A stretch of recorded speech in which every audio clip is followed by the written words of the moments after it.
এই যে এখানে লাল রঙের বস্তিটা দেখা যাচ্ছে, এটা হচ্ছে ভুটানের চেকপোস্ট।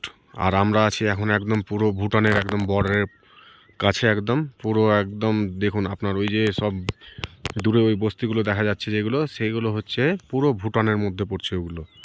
হ্যাঁ, আর আমাদের এই যেখানে আমি আপাতত দাঁড়িয়ে আছি সেটা ইন্ডিয়ার মধ্যে আছে। কিন্তু এই যে লাল রঙের যে মার্কটা করা আছে দেখতে পাওয়া যাচ্ছে, তো সেই লাল রঙের এটা একদম পুরো ভুটানের মধ্যে পড়ছে। এটা চেকপোস্ট, এখানে করে পুরো পাস লাগবে, পাস জমা দিতে গেলে ভুটানে যাওয়া যাবে।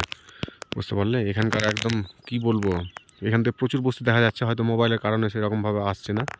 হ্যাঁ, কিন্তু দেখো কীরকম এই নিচের যে বস্তুগুলো দেখা যাচ্ছে এগুলো ভুটানের মধ্যে পড়ে যাচ্ছে, ঠিক আছে। কিন্তু আমরা যেখানে আছি সেটা এখন ইন্ডিয়ার বর্ডারের মধ্যে আছি, ওখান থেকে চেকপোস্ট শুরু হয়ে যাচ্ছে। ভাবতে পারা যায় যে আমরা কোথায় এসেছি। তো ওখানে করে আমাদের যদি যাওয়া হয় তাহলে পার্স ওখানে লাগবে, তবে একদিনের জন্য শুধু থাকতে দেবে, তার বেশি থাকতে দেবে না। ঠিক আছে তাহলে।